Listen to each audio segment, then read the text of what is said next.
The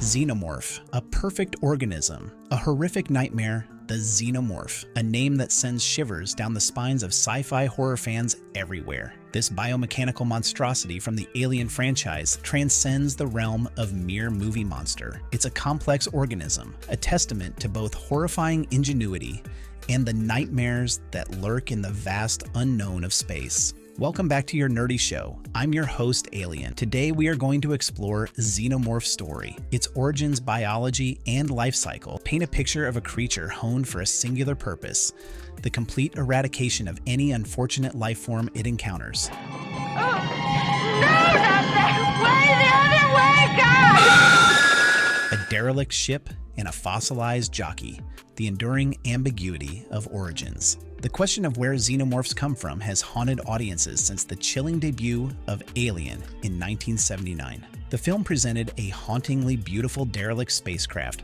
piloted by a fossilized being, later dubbed the Space Jockey. This enigmatic scene hinted at a connection between the jockey and the xenomorph threat, but the details remained tantalizingly obscure. The prequel films, Prometheus and Alien Covenant, attempted to shed light on this mystery. We encounter the engineers, a technologically advanced, seemingly benevolent race responsible for seeding life on various planets, including Earth. However, their intentions take a sinister turn when we learn of the black goo, a mutagenic substance capable of horrifically transforming life forms. One such transformation results in the Deacon, a grotesque creature with clear xenomorph inspiration, birthed from an engineer infected by the black goo. Despite this revelation, the ambiguity surrounding xenomorph origins persists. Did the engineers directly create the classic xenomorphs we know? Or is the Deacon merely an earlier evolutionary stage? The lack of a definitive answer adds to the xenomorph's mystique, forces us to contemplate the possibility that these bioweapons could have predated the engineers,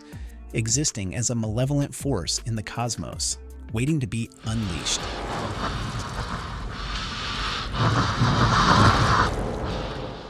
Beyond razor-sharp claws, unveiling the xenomorph's biomechanical arsenal, the xenomorph's biology is as terrifying as its appearance. Its exoskeleton, a fusion of organic and metallic elements, boasts incredible strength. Bullets ping harmlessly off its surface, and it can withstand the harsh vacuum of space and scorching heat with minimal harm. Beneath this armored shell lies a layer of incredible musculature, allowing the xenomorph to move with surprising speed and agility, even while scaling walls and ceilings. However, the true embodiment of nightmare fuel lies within the xenomorph's head. Their primary mouth, a grotesque maw filled with razor-sharp teeth, is designed to inflict maximum damage. But the real horror comes from the inner mouth, a horrifying second maw that can launch from their inner jaw with bone-crushing force. This horrifying adaptation ensures a swift and brutal demise for any unfortunate prey caught unaware. But the xenomorph's offensive capabilities extend beyond physical attacks. Their bodies are laced with a bioacid so potent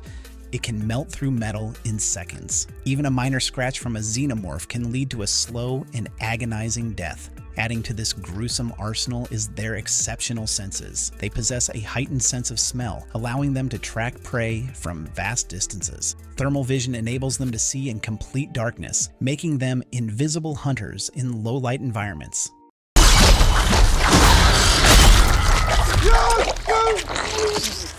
Death from above, the Facehugger, and the horrifying life cycle. The xenomorph life cycle is perhaps the most disturbing aspect of their existence. It begins with the xenomorph egg, a leathery, ovoid object that can withstand harsh environments for extended periods. When disturbed or in close proximity to a potential host, the egg ruptures, unleashing a horrifying creature known as a facehugger. This elongated, spider-like creature is driven by a single purpose: to implant an embryo into a living host. The The Facehugger's movements are erratic and jerky, but their agility allows them to latch on to unsuspecting victims with surprising speed. Once secured, the Facehugger uses its barbed tail to pierce the host's chest cavity and implant a fertilized embryo. This embryo, known as a Chestburster, undergoes rapid growth within the host. Over a period of hours, the Chestburster feeds off the host's insides, eventually erupting in a violent and bloody birth,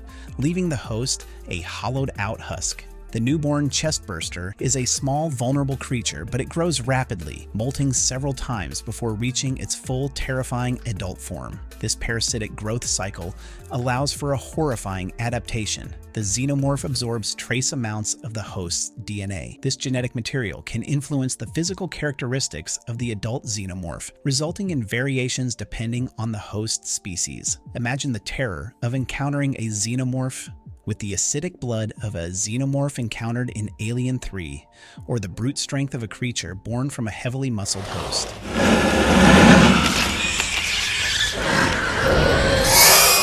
A hive, mined for a killing machine, the queen and the hierarchy. Perhaps the most disturbing aspect of Xenomorph society isn't their individual deadliness, but their social structure. Xenomorphs operate as a eusocial species, similar to ants or bees. A single monstrous queen sits at the apex of the hierarchy, responsible for laying eggs and exerting control over the entire hive. The queen is a colossal creature, dwarfing even the largest Praetorians, a caste we'll discuss shortly. Her body is specifically adapted for egg production, laying hundreds at a time. Through pheromones and a form of telepathic link, the queen exerts complete control over the hive, directing the actions of drones, workers, and Praetorians.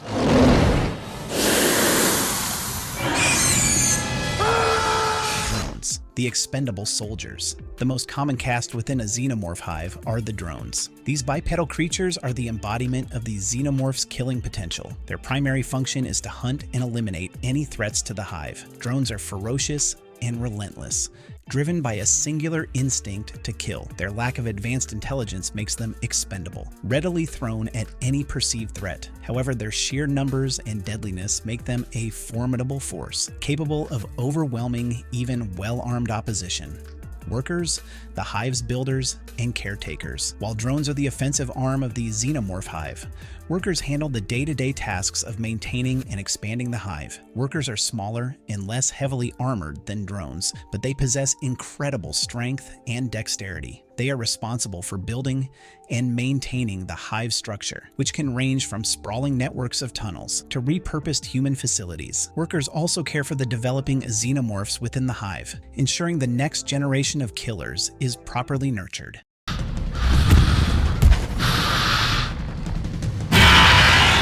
Praetorians, the elite guard. The Praetorians are a relatively new addition to the Xenomorph caste, first appearing in Alien 3. These hulking creatures are the closest thing Xenomorphs have to elite warriors. Praetorians are considerably larger and more heavily armored than drones, boasting incredible strength and resilience. They serve as the Queen's personal guard, acting as a first line of defense against any intruders who manage to breach the hive's inner sanctum. Their imposing presence and raw power make them formidable opponents, capable of taking down multiple armed humans with ease.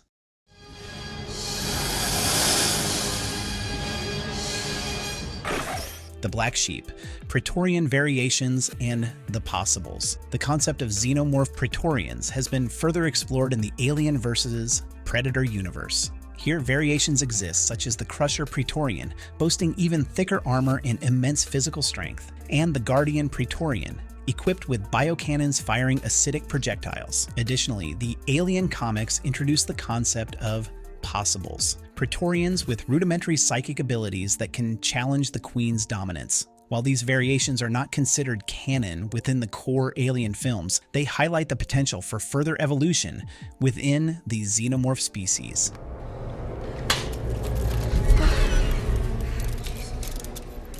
A constant threat, the Xenomorph's capacity for evolution. One of the most terrifying aspects of the Xenomorph is its capacity for evolution. As mentioned previously, the parasitic life cycle allows for the incorporation of host DNA, leading to variations in physical characteristics. Beyond this, the films have shown us further examples of the Xenomorph's adaptability. Alien 3 introduced us to a Xenomorph with rudimentary acidic blood, a horrifying adaptation likely derived from its host, a mutated human carrying traces of the engineer's black goo. The ongoing threat of evolution ensures that Xenomorphs remain a credible danger, even against heavily armed foes. Imagine encountering a Xenomorph with the intelligence of a human or the flight capabilities of a bird. The possibilities are as endless as they are horrifying.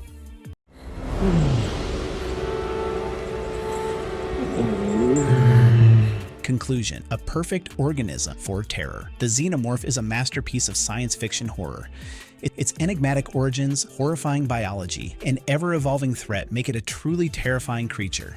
It is a testament to the power of nightmares, a reminder that the universe may hold dark secrets beyond our wildest imaginations. The Xenomorph is a perfect organism, not for life, but for the ultimate eradication of all life. It is a chilling reminder that sometimes the greatest monsters are not born of malice, but of a cold, calculating purpose, survival and propagation at any cost. So this was for today's folks. See you in the next video. Till then, bye-bye and take care.